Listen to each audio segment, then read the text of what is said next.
Hi, it's Lori, and I am back. As promised, this is going to be the Hotline segment two, entrepreneur fables, or fables that I am interpreting from an entrepreneurial standpoint. I am starting with the Raven and the Peacocks, and that is a little fable, really dealing with authenticity. So I'm going to talk about this. I'm going to share it. I'm reading it out of one of my kids' old books, and it goes a little something like this.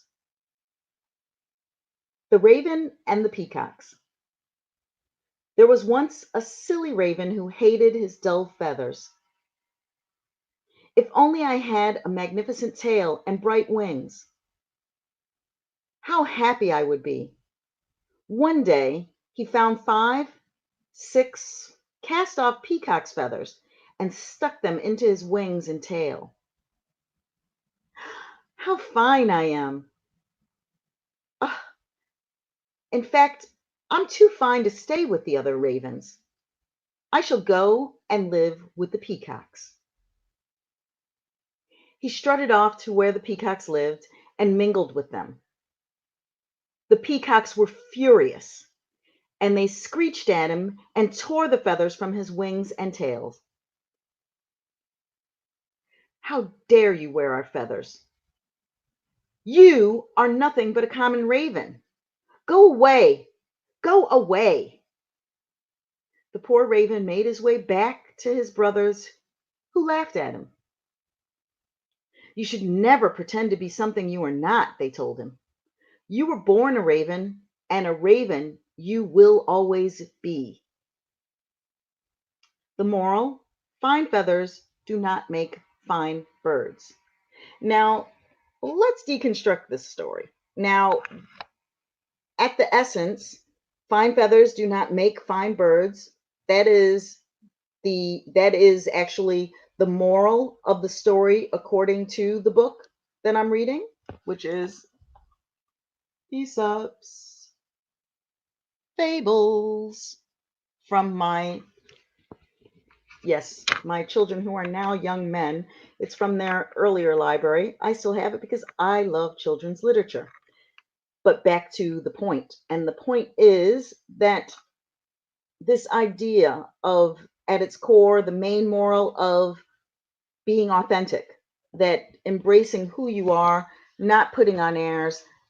You can't dress yourself up to be something else. And in the entrepreneurial world, that could be how you look in your Instagram feed. It could be how you show up at networking meetings. It could be how you present your business to, if you're not being authentic about it and you're presenting it beyond where it is, or you're presenting yourself to be another way so that you fit in with a group that you think uh, is further along on the journey or is quote unquote better, that will not serve you. Now, there is a caveat there, and that is, it's one thing about aspirational, and I'm not, people use that expression, fake it till you make it. And I don't love that. I don't love fake it till you make it.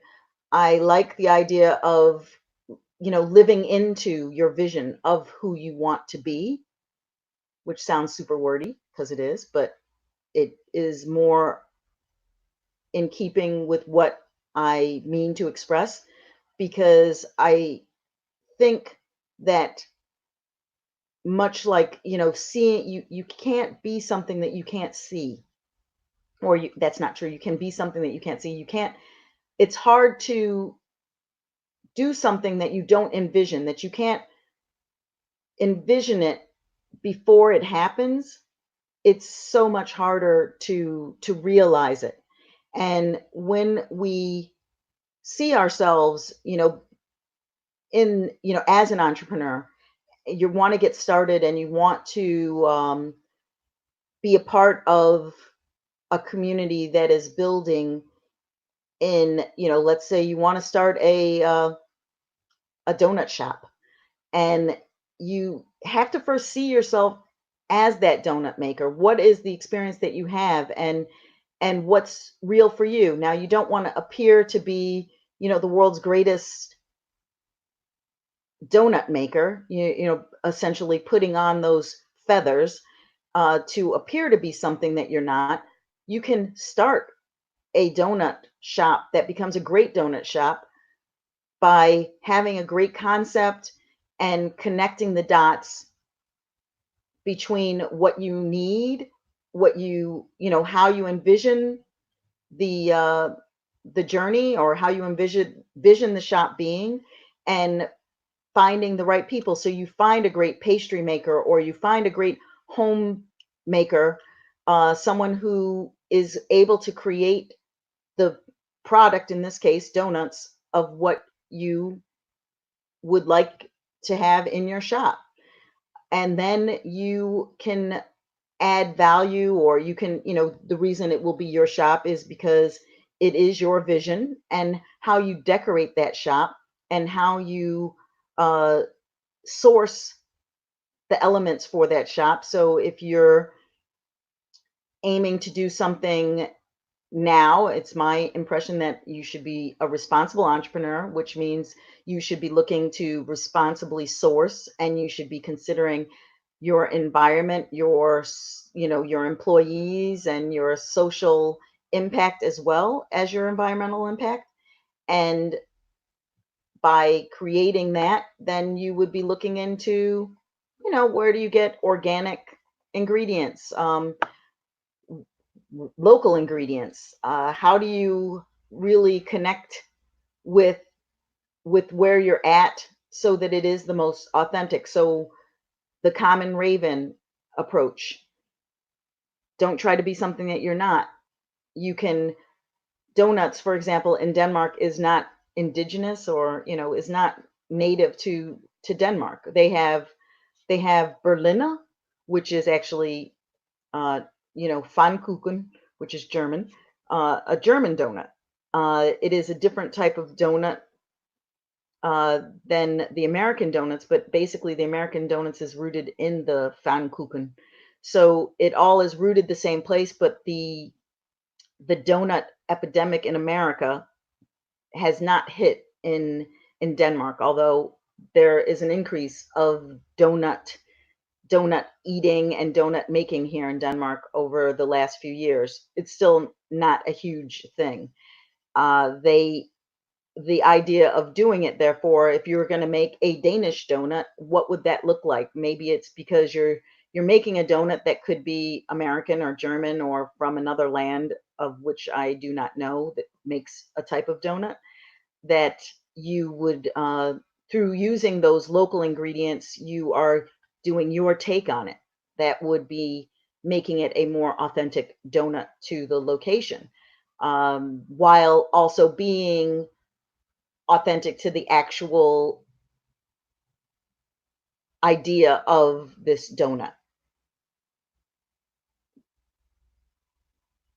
By connecting the dots between what you want to accomplish, in terms of, in this case, the donut shop, you want to look at what's your reason for creating the shop, and who are you aiming to appeal to. Now, in some cases, you might want to make that donut shop and really embrace that it's authentic to, if you're making an authentic American donut, then the ingredients might vary. And, you have to look into, that's the thing about sourcing it, and being responsible. But if you want it to taste a certain way, sometimes the only way to make it taste that way is to have the ingredients that are native to the area where the recipe was invented. I once lived with Italians, and one of my co-op collective uh, friends, his mother would come to visit Copenhagen, and would bring, a suitcase at that time, in the 90s, sorry, of of goods from Italy because you couldn't get the same things. It was harder to get the same quality, and it is very different to have Italian tomatoes, Italian sausage, Italian ingredients uh, when making Italian food, as opposed to trying to make Italian food with ingredients that are not Italian, right? So, anyway, back to our fable, and that is we were talking about how the the raven was not accepted into into the community. And of course, if you're going to connect, I'm going to continue with this donut thing. If you go to a group of donut professionals and you want to appear to be more, further along, then it's unfortunate because people will be able to see that that's not true. They'll get a feel of that, and you won't be able to get the support and the help that you could use to just acknowledge, okay, these peacocks are in this area, and I am not a peacock. I am a raven, and I will watch and learn and benefit from their experience while also being able to stand in my own ground as a raven and benefit from my experience, because in truth both have something to bring to the table. Both are equally valid and important and relevant. Again, the thing that I love to talk about is context. So it depends on the context as to what is quote unquote better at any given time. But in a digital standpoint, this idea of putting yourself out there and trying to appear, peacocking, right? Posing, pretending to be more flamboyant than you are, uh, that is going to be a problem.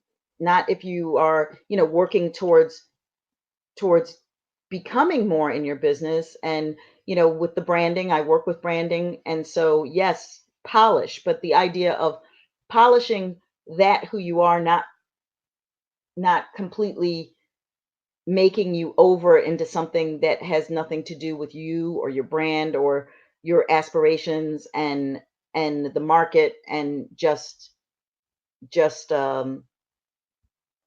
as they say, slapping makeup on a pig um does not make it, a beauty queen or something like that. Basically, kind of back to this again.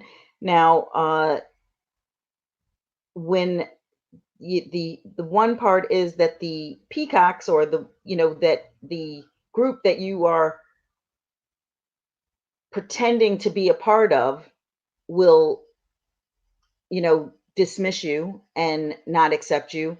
You also alienate the group you actually belong to, and putting on airs and thinking suddenly you're better will not serve you, and it will be a problem. It's one thing you're trying to grow, and it's one thing you're expanding, and you might be actually moving away from a group, but to look down upon or to belittle is a dangerous game to be playing. Also, as they say, the mighty fall. The higher you get, the longer the fall is, and the same people you meet on the way up, you meet on the way down. And because life is you know, ups and downs and ebbs and flows, you want to be weary of that. Now, that sounds almost like I'm, prepare for fail. I think being being nice is good, and working with people and moving through your own professional development is a great thing, and it's all about you and what you want to accomplish. And sometimes you have to, separate yourself, but at the same time you have to respect that other people are also doing their own thing and doing their own journeys, and that can also be a challenge as you are going through this, because I think while everyone is changing, because change is, as soon as you are born, you begin changing until you die. And even after you die, you're still changing. Um, it is critical that you also are able to acknowledge that as you're doing the change, that you are acknowledging that it's happening, and that you own it, basically, right? So the other side of that was, how do you, you know, how do you maintain being who you are, and align it with where you want to go and who you want to be? And some of that can be through uh like understanding this concept of authenticity, what one of the things we talked about earlier, and how I really love Authenticity, What Consumers Really Want by Joe Pine and James Gilmore, and something that we'll talk about a little bit further.